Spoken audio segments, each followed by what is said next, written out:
हमारी यात्रा काफ़ी दिलचस्प चल रही थी। मुझे ऐसा लगने लगा था कि ये यात्रा हर एक मिनट मुझे लाइफ के एक्चुअल फेस को दिखाने में हेल्प कर रही है। अक्सर हम जो दुनिया देखते हैं उसके अलग अलग चेहरे होते हैं, बस हमें उसका वही चेहरा देखने को मिलता है जो हम देखना चाहते हैं। जैसा कि मेहरा साहब ने अपनी दुनिया को सिर्फ परेशानियों से घिरा ही देखा था। वो अपनी चिंताओं में इतने डूबे हुए थे कि उन्होंने उसके समाधान ढूंढना बंद कर दिया था। इसकी चिंताएं भी पाल ली थी। मुझे तो बिल्कुल क्लियर हो गया था कि ये यात्रा मुझे काफ़ी कुछ सिखाने वाली थी। फिर मैं बुद्धिस्ट मंक टोशिन के साथ आगे बढ़ा। हम लगभग हर चीज़ को लेकर आपस में बातें करते जा रहे थे कि तभी रास्ते में हम एक घर के पास से गुजरे जहां एक आदमी अपने बेटे को हद से ज़्यादा डांट रहा था। किसी काम का नहीं है तू। एक काम नहीं होता तुझसे ढंग से। ना तेरा मन पढ़ाई में लगता है और ना ही दिए हुए कामों में। आगे क्या करेगा तू? अब मैं बूढ़ा हो चला हूं। घर की जिम्मेदारियां भी तो तुझे ही संभालनी है। हे भगवान, क्या करूं मैं इसका? वो लड़का कुछ 19 या 20 साल का होगा और चुपचाप से खड़ा अपने पिता की बातें सुन रहा था। उसकी नज़र आसपास के लोगों तक जाती और फिर वो अपने सिर को और नीचे झुकाकर ज़मीन को ही देखने लगता, जैसे कि मानो उसने अपना चेहरा वहां मौजूद लोगों से छुपा लिया हो। बाकी लोगों की तरह हमने भी यही सब होते देखा और पास ही एक बड़े पेड़ के नीचे हम लोग आराम से बैठ गए। इस बार ये काम भी बिगड़ा ना, देख लेना मुझसे बुरा कोई नहीं होगा। रात दिन न जाने किन ख्यालों में डूबा रहता है, आलसी कहीं का। वैसे तो वो आदमी अपने बेटे पर चिल्लाए ही जा रहा था, लेकिन मंक टोशिन को देखकर अपने हाथ जोड़े हुए जल्दी से उनके पास आकर बैठ गया। देखने में लग रहा था कि उसकी आस्था बुद्धिस्ट मंक में काफी गहरी थी। गुरुजी, मैं तो धन्य हो गया जो मुझे आपके दर्शन हुए। बहुत दिनों से मैं कोशिश कर रहा था कि आप तक पहुंच पाऊं, लेकिन फिर ऐसा नहीं हो पाया। तुम्हारा नाम क्या है और मुझसे मिलना क्यों चाहते थे? मेरा नाम योगिक है। दरअसल मैं अपने बेटे को लेकर एक पूजा करवाना चाहता था। इसका किसी काम में मन ही नहीं लगता। शायद इसे किसी की बुरी नजर लग गई है। इसकी उम्र के बच्चे तेज तरार और मेहनती हैं, लेकिन ये तो जिम्मेदारी उठाने के लायक ही नहीं है। मैं बहुत परेशान हो गया हूं गुरुजी। क्या करूं, कुछ समझ नहीं आता। सबसे पहले तो एक ही काम करो कि अपने बेटे को समझने की कोशिश करो। मतलब गुरुजी, मैं कुछ समझा नहीं। मैंने देखा तुम अपने बेटे को इतने सारे लोगों के सामने किस तरह से डांटे जा रहे थे। तुमने ये बिल्कुल भी नहीं सोचा कि तुम्हारी और उसकी बीच की बात को इतने सारे लोगों के बीच में नहीं आना चाहिए था।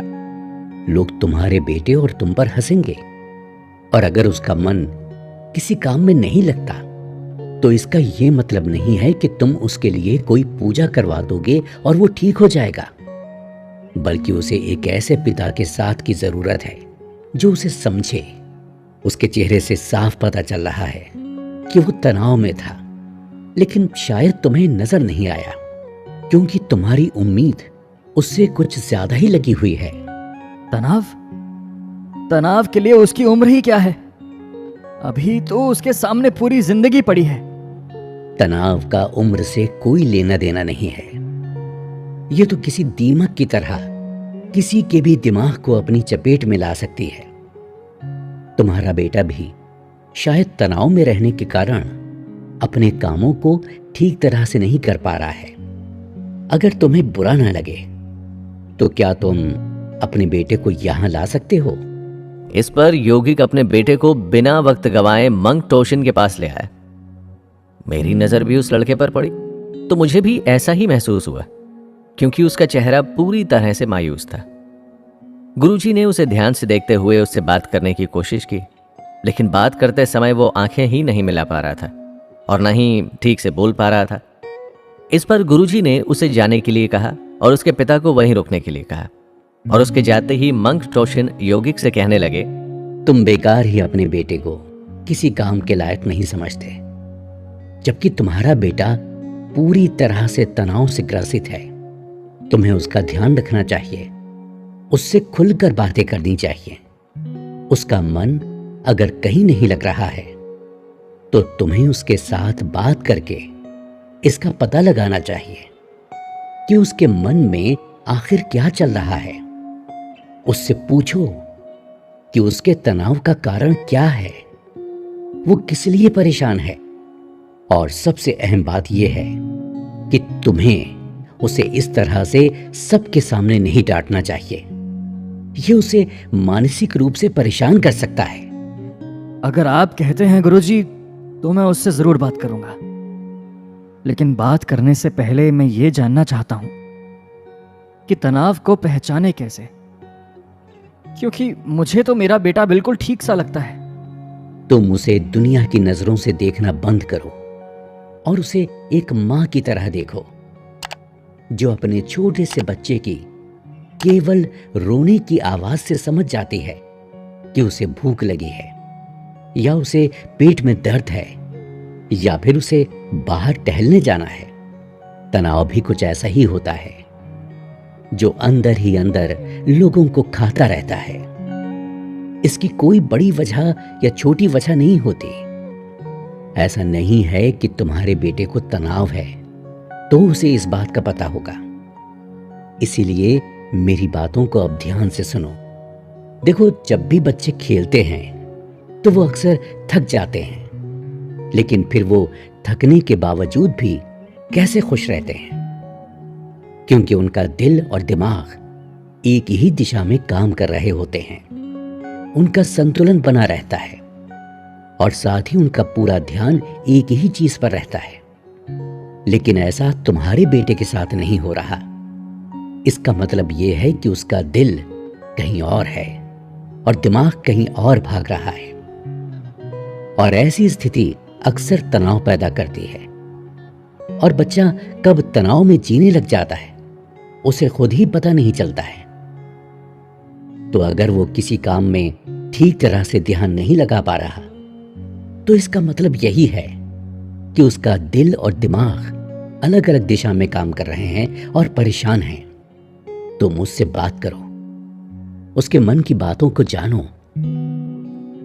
देखो, किसी भी चिंता या तनाव को सबसे पहले सिर्फ बात करके कम किया जा सकता है।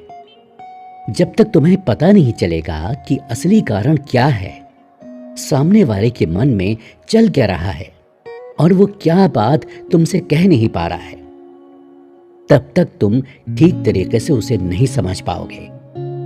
जैसे कि किसी और बीमारी की दवा कुछ और दे दोगे, तो क्या बीमारी ठीक होगी? नहीं, बल्कि सिर्फ वो बीमारी और वो दवा दोनों ही नुकसान पहुंचाएंगी। इसीलिए उससे बात करके तुम उसे आराम पहुंचा सकते हो। अक्सर इंसान बहुत सारे कामों के बीच उलझ जाता है।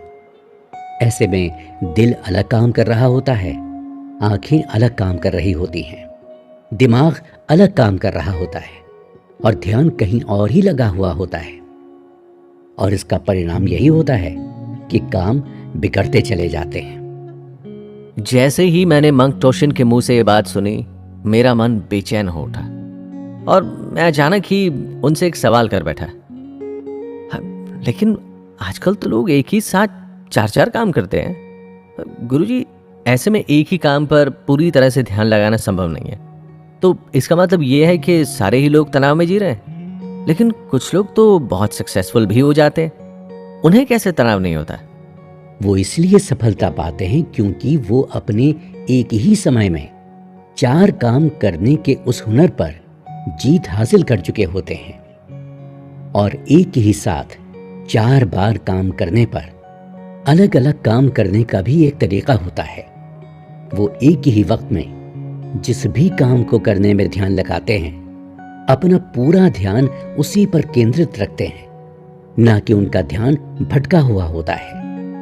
ध्यान लगाकर 4 काम करने पर भी आपको सफलता मिलती है। जब ध्यान भटका हुआ होता है, तब आपके शरीर से आपके मन की दूरी बहुत ज्यादा बढ़ जाती है और ऐसे में तनाव होना पूरी तरह से मुमकिन है और इंसान लगभग बेसुध सा ही घूमता रहता है, जैसा कि तुम्हारे बेटे के साथ है।